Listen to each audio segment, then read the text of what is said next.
Hi friends, welcome to విద్యా kitchen dairy. Friends, ఇవాళ వీడియోలో క్యాటరింగ్ స్టైల్లో చేసుకునే 2 రకాల దోసకాయ పచ్చళ్ళని చూపించబోతున్నాను. రెసిపీ దోసకాయ పచ్చడి. పెళ్లి భోజనాలలో ఎక్కువగా వడ్డించే ఈ దోసకాయ ముక్కల పచ్చడిని ఇన్స్టంట్గా అప్పటికప్పుడు చాలా సింపుల్గా చేసుకోవచ్చు. టేస్ట్ అయితే చాలా అంటే చాలా బాగుంటుందండి. రుచిలో ఆవకాయ పచ్చడికి ఏమాత్రం తీసిపోని ఈ దోసకాయ ముక్కల పచ్చడిని ఎలా చేసుకోవాలో చూద్దాము. ఈ రెసిపీ కోసం నేను 1/2 కేజీ దోసకాయని తీసుకున్నాను. పచ్చడి కోసం గట్టిగా పుల్లగా ఉండే దోసకాయను తీసుకోవాలి. నాటు దోసకాయలు తీసుకుంటే పచ్చడి ఇంకా రుచిగా ఉంటుంది.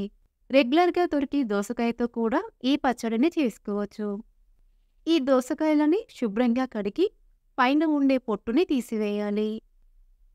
తరువాత లోపల ఉండే గింజలని కూడా తీసివేయాలి. గింజలన్నీ తీసివేసిన తరువాత దోసకాయని ఇలా చిన్న చిన్న ముక్కలుగా కట్ చేసి తీసుకోవాలి. ఇలా కట్ చేసుకునేటప్పుడే చేదు చెక్ చేసుకుని కట్ చేసుకోవాలి. ఇలా కట్ చేసుకున్న దోసకాయ ముక్కలని మిక్సింగ్ బౌల్లోకి తీసుకోవాలి. తరువాత ఇందులో రుచికి సరిపడా సాల్ట్, 2 టీ స్పూన్ల కారం, 1/2 టీ స్పూన్ ఆవపొడిని యాడ్ చేసుకోవాలి. ఇప్పుడు అన్నీ కలిసే విధంగా ఇలా బాగా కలుపుకోవాలి. మనం తీసుకున్న 1/2 కేజీ దోసకాయలకి 2 టీ స్పూన్ల కారం కరెక్ట్గా సరిపోతుందండి. ఇన్ కేస్ మీకు పచ్చడి స్పైసీగా కావాలనుకుంటే మరొక టీ స్పూన్ కారాన్ని యాడ్ చేసుకోవచ్చు. ఇలా కలుపుకునేటప్పుడే ఒకసారి రుచి చూసుకొని మీ టేస్ట్కు తగినట్టుగా ఉప్పు కారాన్ని యాడ్ చేసుకోవచ్చు. ఇలా బాగా కలిపాక దోసకాయ ముక్కలని 5 నిమిషాల పాటు పక్కనుంచుకోవాలి. 5 నిమిషాల తర్వాత చూస్తే ఉప్పు కారం ముక్కలకి ఇలా చక్కగా పడుతుంది. ఇప్పుడు దోసకాయ ముక్కలని మరొకసారి బాగా కలుపుకోవాలి. ఇలా కలుపుకున్న తర్వాత ఇందులోకి తాలింపుని ప్రిపేర్ చేసుకుందాం. తరువాత స్టవ్ ఆన్ చేసుకొని ప్యాన్లోకి 3 టేబుల్ స్పూన్ల ఆయిల్ని యాడ్ చేసుకోవాలి. ఆయిల్ వేడయ్యాక 1/2 టీ స్పూన్ ఆవాలు, కట్ చేసుకున్న 2 ఎండుమిర్చి, 1/2 టీ స్పూన్ జీలకర్రని యాడ్ చేసుకుని ఫ్రై చేసుకోవాలి. తాలింపు దినుసులన్నీ బాగా ఫ్రై అయిన తరువాత ఇందులో కచ్చాపచ్చాగా దంచుకున్న 5-6 వెల్లుల్లి రెబ్బలని యాడ్ చేసుకొని ఫ్రై చేసుకోవాలి. ఇప్పుడు 2 రెబ్బల కరివేపాకుని యాడ్ చేసుకొని ఫ్రై చేసుకోవాలి. చివరగా 1/2 టీ స్పూన్ పసుపుని యాడ్ చేసుకొని బాగా కలుపుకోవాలి. కావాలంటే మీరు ఇందులో చిటికెడంత ఇంగువని కూడా యాడ్ చేసుకోవచ్చు. ఇప్పుడు స్టవ్ ఆఫ్ చేసుకొని ఈ తాలింపుని పచ్చడిలో యాడ్ చేసుకోవాలి. ఇలా తాలింపుని యాడ్ చేసుకున్న తర్వాత పచ్చడిని మరొకసారి బాగా కలుపుకోవాలి. అంతేనండి, ఎంతో టేస్టీగా ఉండే పచ్చి దోసకాయ ముక్కల పచ్చడి రెడీ. ఈ దోసకాయ పచ్చడి ఒక్కరోజు మాత్రమే నిల్వ ఉంటుందండి. కావాలంటే మీరు ఫ్రిడ్జ్లో పెట్టుకొని 2 రోజుల పాటు స్టోర్ చేసుకోవచ్చు. వేడివేడి అన్నంలో ఈ పచ్చడి వేసుకొని తిన్నా, ముద్దపప్పుకి సైడ్ డిష్గా తీసుకున్నా చాలా అంటే చాలా టేస్టీగా ఉంటుంది.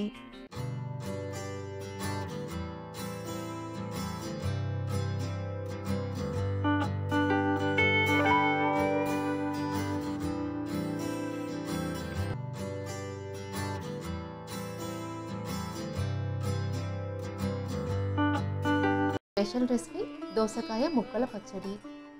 పెళ్ళిళ్ళలో, ఫంక్షన్లలో క్యాటరింగ్ వాళ్ళు ఎక్కువగా వడ్డించే రెసిపీ అండి ఇది. చాలా అంటే చాలా రుచిగా ఉంటుంది. ఇలా దోసకాయ పచ్చడి చేసుకొని వేడి అన్నంలో వేసుకొని తింటే ప్రతి ముద్ద తృప్తిగా తినేస్తారు. అంత బాగుంటుంది ఈ పచ్చడి. మరి ఆలస్యం చేయకుండా వీడియోలోకి వెళ్ళిపోదామా? ఈ రెసిపీ కోసం మీడియం సైజులో ఉన్న ఒక దోసకాయని తీసుకోవాలి. ఇది సుమారుగా 300 గ్రామ్స్ వరకు ఉంటుంది. దోసకాయకి పైన ఉండే పొట్టును తీసివేసి లోపల గింజలని కూడా తీసివేయాలి. తర్వాత దోసకాయని ఇలా చిన్న చిన్న ముక్కలుగా కట్ చేసి తీసుకోవాలి. కావాలంటే మీరు ఇంకా చిన్న చిన్న పీసెస్గా కూడా కట్ చేసుకోవచ్చు. ఇలా కట్ చేసుకునేటప్పుడే దోసకాయ చేదుందో లేదో ఒకసారి చెక్ చేసుకోవాలి. ఇలా కట్ చేసుకున్న దోసకాయ ముక్కలని ఒక బౌల్లోకి తీసుకోవాలి. ఇందులో నుండి ఒక 10-12 దోసకాయ ముక్కలని పక్కనుంచుకొని మిగిలిన ముక్కలని బౌల్లోకి తీసుకోవాలి. తర్వాత ఇందులో 1/2 teaspoon salt, half teaspoon ఆవపొడిని యాడ్ చేసుకొని బాగా కలుపుకోవాలి. ఇలా ఆవపొడిని వేసుకోవడం వలన పచ్చడి చాలా రుచిగా ఉంటుంది. ఇలా బాగా కలిపాక మూత పెట్టుకొని 10 నిమిషాల పాటు పక్కనుంచుకోవాలి. ఇలా చేయడం వలన ఆవపొడి దోసకాయ ముక్కలకి చక్కగా పడుతుంది. ఇక్కడ నేను దోసకాయ పచ్చడిని పచ్చికారంతో చేస్తున్నాను. ఈలోగా మిక్సీ జార్లో 5-6 పచ్చిమిర్చిని ఇలా కట్ చేసి తీసుకోవాలి. పచ్చడి కాస్త కారంగా కావాలనుకుంటే మరొక 2-3 పచ్చిమిర్చిని యాడ్ చేసుకోవచ్చు. తరువాత ఇందులో 5-6 వెల్లుల్లి రెబ్బలు, హాఫ్ టీ స్పూన్ జీలకర్ర, అరకప్పు కొత్తిమీరని యాడ్ చేసుకొని మెత్తగా కాకుండా ఇలా బరకగా గ్రైండ్ చేసి తీసుకోవాలి. ఇలా గ్రైండ్ చేసుకున్న తర్వాత ఇందులోకి మనం ముందుగా పక్కనుంచుకున్న దోసకాయ ముక్కలని యాడ్ చేసుకొని మరొకసారి బరకగా గ్రైండ్ చేసి తీసుకోవాలి. మరీ మెత్తగా గ్రైండ్ చేసుకుంటే పచ్చడి అంత రుచిగా ఉండదు. కాబట్టి ఇలా బరకగా గ్రైండ్ చేసి తీసుకోవాలి. 10 నిమిషాల తర్వాత చూస్తే దోసకాయ ముక్కలకి ఆవపిండి చక్కగా పట్టింది. ఇప్పుడు ఇందులోకి మనం గ్రైండ్ చేసుకున్న పచ్చిమిర్చి పేస్ట్ని యాడ్ చేసుకోవాలి. ఇప్పుడు ఫ్లేవర్స్ అన్నీ ముక్కలకి పట్టే విధంగా బాగా కలుపుకోవాలి. ప్రతి ముక్కకి కారం పట్టే విధంగా ఇలా బాగా కలుపుకోవాలి. ఆల్మోస్ట్ మనకి పచ్చడి రెడీ అయిపోయిందండి. కావాలంటే మీరు పచ్చడిని ఇలాగే సర్వ్ చేసుకోవచ్చు. ఈ పచ్చడి మరింత రుచిగా ఉండడం కోసం ఇందులోకి తాలింపుని యాడ్ చేసుకుందాం. ఇప్పుడు తాలింపు కోసం స్టవ్ ఆన్ చేసుకొని ప్యాన్లోకి 2 టేబుల్ స్పూన్ల ఆయిల్ని తీసుకోవాలి. ఆయిల్ వేడయ్యాక ఒక ఎండుమిర్చి, హాఫ్ టీ స్పూన్ ఆవాలు, హాఫ్ టీ స్పూన్ జీలకర్రని వేసి ఫ్రై చేసుకోవాలి. తర్వాత ఇందులో ఒక రెబ్బ కరివేపాకుని వేసి ఫ్రై చేసుకోవాలి.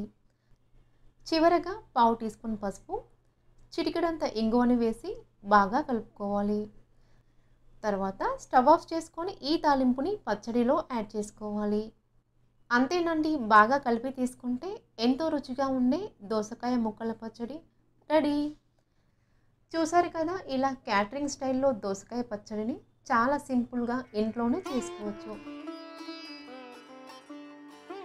వేడివేడి అన్నంలో ఈ పచ్చడి వేసుకొని తింటే ఒక్క ముద్ద కూడా వదలకుండా అన్నం మొత్తం దీనితోనే తినేస్తారు.